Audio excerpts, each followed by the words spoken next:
अस्सलाम वालेकुम स्टूडेंट्स। आज हमने जो वाइवा कंडक्ट करना है वो फार्मास्यूटिक्स की हम लोग सीरीज स्टार्ट कर रहे हैं। ठीक है, प्रैक्टिकल सेशन के अलावा हमने वाइवा की सीरीज भी स्टार्ट की हुई है। ठीक है, एक लेक्चर में हमारे पास प्रैक्टिकल हो जाएगा, दूसरे लेक्चर में हम वाइवा कंडक्ट किया करेंगे। ठीक है, आज जो हमने वाइवा कंडक्ट करना है वो है फार्मास्यूटिक्स का। इसमें हम देखेंगे कि फार्मास्यूटिक्स क्या है, उसका little bit introduction, then we will go about the branches of the pharmaceutics और फार्मेसी ब्रांचेस। ठीक है, we will discuss about different kind of dosage form, and then difference between the active ingredient and the excipient, means active pharmaceutical ingredient and excipient. ठीक है, first we will conduct about the viva, then I will demonstrate a little bit about all these kind of terminologies. सबसे पहला जो question होगा वो हमारा introduction ही है pharmaceutics का। तो फार्मास्यूटिक्स का इंट्रोडक्शन हमें शहरियार बताएगा। इसको डिफाइन क्या कैसे कर सकते हैं हम फार्मास्यूटिक्स को। Pharmaceutics is the branch of pharmacy that deals with the conversion of new chemical entity to proper dosage. शाबाश! ये एक प्रॉपर एक डेफ़िनेशन आ जाती है हमारे पास फार्मास्यूटिक्स की, कि जहाँ पे हम कन्वर्जन करते हैं एक नई केमिकल एनर्जी की एक प्रॉपर डोज़ेज फ़ॉर्म में लेके आते हैं, ठीक है? प्रॉपर डोज़ेज फ़ॉर्म मिसाल के तौर पे हमारे पास टैबलेट उससे बनाते हैं या फिर सिरप बनाते हैं या इंजेक्टेबल्स में बनाते हैं, ताकि पेशेंट को यूज़ करने में वो आसानी हो।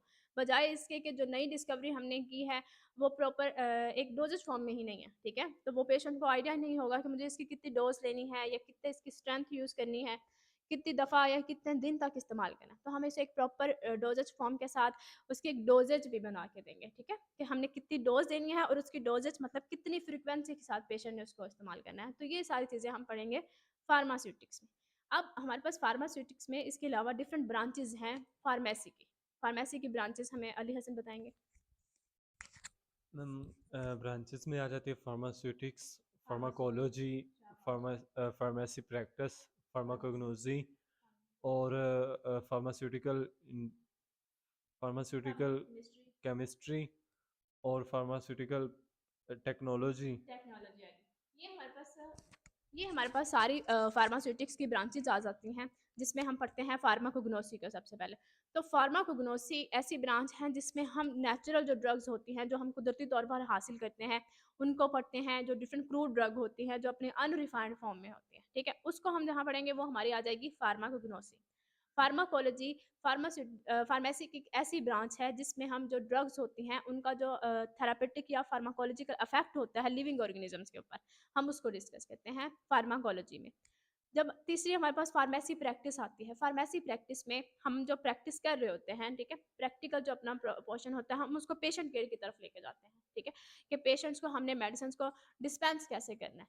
ये हमारे पास आ जाती है फार्मेसी प्रैक्टिस में। इसके अलावा हमारे पास आ जाती है फार्मास्यूटिकल केमिस्ट्री, जिसमें हम केमिकल फॉर्मूला और डिफरेंट ड्रग्स की सिंथेसिस को पढ़ते हैं, ठीक है? इसके अलावा हमारे पास आ जाती है फार्मास्यूटिकल टेक्नोलॉजी, जिसमें हम न्यू इनोवेशंस जैसे कर रहे होते हैं इंडस्ट्रियल लेवल पे, ताकि जो नई ड्रग्स हैं उनको डिस्कवर किया जाए और जो पहले से मौजूद हैं उनकी फॉर्मुलेशन इन्हांस की जाए, ठीक है? मिसाल के तौर पर जैसे हम नैनो पे काम कर रहे होते हैं, नोवासोम्स बना रहे हैं, क्यूबोसोम्स बना रहे हैं, तो ये सारी इनोवेशंस हमने फार्मास्यूटिकल टेक्नोलॉजी में पढ़ते हैं, ठीक है? इसके अलावा जो नेक्स्ट क्वेश्चन है हमारा, वो आ जाएगा कि डिफरेंट डोजेज फॉर्म कौन-कौन से होते हैं, ठीक है? ये मुझे शाहिद बताएँगे डोजेज फॉर्म्स कौन-कौन से होते हैं? जी डोजेज फॉर्म तो काफ़ी होती हैं। मिसाल के तौर पर सिरप है, सिरप्स हैं, टैबलेट्स हैं, ठीक है, कैप्सूल्स हैं। कैप्सूल्स हैं, इसी तरह तो ये और मलम होगी, ठीक है। क्रीम वगैरह हुँ। होगी। तो और आप ऐसा करें, मुझे बताएँगे टैबलेट में और कैप्सूल में डिफरेंस क्या है? उसको हम कैसे डिफरेंशिएट कर सकते हैं? मैम जो होता है ना, टैबलेट होती है वो ठोस शक्ल में होती है, ठीक है। ठीक है। और जो कैप्सूल होता है वो नरम होता है, जेलाटिन का बना हुआ जेलाटिन होता का है। बना होता है। लेकिन जो टैबलेट है वो थोड़ी सी देर के साथ मैदे के अंदर हल होती है। ठीक है, और जो कैप्सूल है वो टैबलेट के निस्बत जो है जल्दी हल हो जाता है। जल्दी हाल हो जाता है। और जो है ना, टैबलेट जो होती है वो कम्पैक्ट करके बनाई जाती है, कंप्रेस करके, कंप्रेक्स शाबाश, करके। और जो होता है कैप्सूल होता है वो एक खोल होता है, उसके अंदर पाउडर वगैरह जो है ना वो फिल फिल करके, किया जाता है। शाबाश। ये हमारे पास डिफरेंट डोसेज फॉर्म थी, जो कि हम फार्मास्यूटिक्स में पढ़ते हैं, जिसमें हमारे पास आ जाती है सिरप्स आ जाते हैं, टैबलेट आ जाती है, सस्पेंशंस आ जाती हैं, इंजेक्टेबल्स आ जाते हैं, ठीक है? जैसे अभी इन्होंने डिफरेंस हमें बताया है कैप्सूल में और टैबलेट में। जो कैप्सूल्स होता है ना बच्चे, वो जेलाटिन का बना होता है। 2 किस्म के हमारे पास कैप्सूल होते हैं, सॉफ्ट जेलाटिन कैप्सूल भी होते हैं और हार्ड जेलाटिन कैप्सूल भी होते हैं। जो टैबलेट होती है वो हमारी हार्ड होती है और कंप्रेस्ड करके हम उसको बनाते हैं।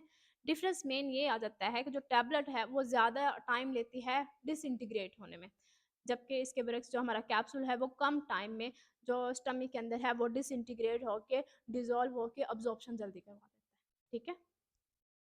इसके अलावा लास्ट क्वेश्चन जब हम करेंगे वो होगा कि डिफरेंस क्या है। 2 चीज़ें हम हमेशा पढ़ते हैं फार्मास्यूटिक्स में जब हम डोजेज फॉर्म को डिस्कस कर रहे होते हैं, कि एक होता है एक्टिव फार्मास्यूटिकल इंग्रेडिएंट और एक होता है एक्सिपिएंट। ठीक है? तो अली हसन हमें बताएंगे कि एक्टिव फार्मास्यूटिकल इंग्रेडिएंट क्या होता है? एक्टिव फार्मास्यूटिकल इंग्रेडिएंट जो हमारी मेडिसिन होती है, फार्माकोलॉजिकल इफ़ेक्ट जो हमें दे रही होती है, वो एक्टिव फार्मास्यूटिकल इंग्रेडिएंट्स होते हैं। और जो उसके अलावा चीज़ें होती हैं उसको बाइंड करने के लिए, उसको प्रॉपर डोजेज फॉर्म में लाने के लिए, उसको शेप देने के लिए, वो एक्सिपिएंट्स होते हैं। ये हमारे पास था डिफरेंस कि हमारे पास एक्टिव फार्मास्यूटिकल इंग्रेडिएंट और एक्सिपिएंट में क्या डिफरेंस होता है। हमारे पास टैबलेट मौजूद है, इसमें दोनों चीज़ें मौजूद हैं, एपीआई भी है और हमारे पास एक्सिपिएंट भी है। जो टैबलेट का फार्माकोलॉजिकल जो थेरापेटिक इफेक्ट हमें मिल रहा है वो उसके एक्टिव फार्मास्यूटिकल इंग्रेडिएंट की वजह से मिल रहा है। मिसाल के तौर पर हम टैबलेट यूज़ कर रहे हैं, एंटी हाइपरटेंसिव टैबलेट यूज़ कर रहे हैं या एंटी डायबिटिक यूज़ कर रहे हैं। ठीक है? तो जो एक्टिव इंग्रेडिएंट जो ब्लड प्रेशर को लो कर रहा है, जो ब्लड में शुगर लेवल को लो कर रहा है, वो एक्टिव फार्मास्यूटिकल इंग्रेडिएंट की वजह से हो रहा है। जो एक्सिपिएंट है ना बच्चे, वो सिर्फ उसको हेल्प आउट कर रहा है कि जो ड्रग है उसको एक प्रॉपर डोजेज फॉर्म में लेके आए। ठीक है? एक्सिपिएंट कौन-कौन से हो सकते हैं? बाइंडर्स हो सकते हैं, सर्फेक्टेंट हो सकते हैं, इमल्सिफाइंग एजेंट्स हो सकते हैं, ठीक है? शुगर्स हो सकते हैं, कलरिंग एजेंट हो सकते हैं, फ्लेवरिंग एजेंट्स हो सकते हैं। तो ये सारे हमारे एक्सिपिएंट्स हैं। इनका एज़ सच फार्माकोलॉजिकल इफेक्ट नहीं होता। फार्माकोलॉजिकल इफेक्ट हमारे पास सिर्फ और सिर्फ एक्टिव फार्मास्यूटिकल इंग्रेडिएंट। ठीक है?